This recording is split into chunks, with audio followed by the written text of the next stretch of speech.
जय Hind news, जनतेच्या हितासाठी निर्भीड पत्रकारिता। जादा व्याजाच्या आमिषाने 38 लाखांची फसवणूक, कुपवाडच्या एकावर गुन्हा।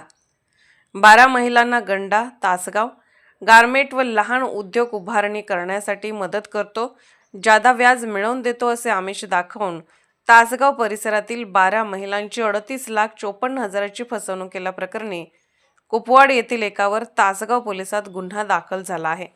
या प्रकरणी तेजस्वी उमेश पोद्दार, राहणार Vita road, Sayyad plot colony, Tasgaon यांनी फिर्याद दाखल केली आहे। या प्रकरणी स्वतंत्र ओबीसी फाउंडेशनचा अध्यक्ष रविकुमार स्वामी, राहणार कुपवाड या संशयिताविरोधात गुन्हा दाखल झाला आहे। याबाबत पोलिसातून मिळालेली अधिक माहिती अशी: संशयित रविकुमार याने फिर्यादी तेजस्वी यांना तुम्ही महिलांचा ग्रुप तयार करा असे सांगितले। त्यानुसार तेजस्वी यांनी मैत्रीण पूनम मुळे यांच्या मदतीने तासगाव परिसरातील महिलांना याची माहिती देऊन त्यांना एकत्र केले। त्यावेळी संशयित रविकुमार याने महिलांनी बचत गोळा केल्यास त्यावर 10% व्याज देतो असे आमिष दाखवले। 3 वर्षानंतर मुद्दल परत देतो, महिलांना गारमेंट उद्योग व इतर लहान व्यवसायासाठी शासकीय अनुदान मिळवून देतो असे आश्वासन देऊन त्यांचा विश्वास संपादन केला।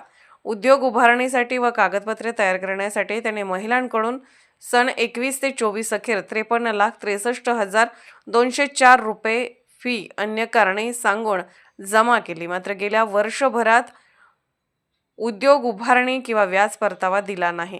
याबाबत महिलांनी तगादा लावताच त्याने महिलांना जमा रकमेपैकी 15,54,000 रुपये परत केले। मात्र उर्वरित रक्कम परत देण्यास त्याने टाळाटाळ सुरू केली।